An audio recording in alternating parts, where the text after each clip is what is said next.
বাংলাদেশের সব মানুষের নাম বদলাতে পারে, বইয়ের পাতায় স্বাধীনতা সংগ্রাম বদলাতে পারে।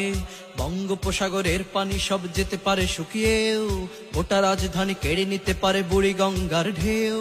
সুন্দরবন কেটে হতে পারে ইটের ভাটার লাকড়ি, শিল্পপতিরা দেউলিয়া হয়ে খুঁজতে পারেন চাকরি।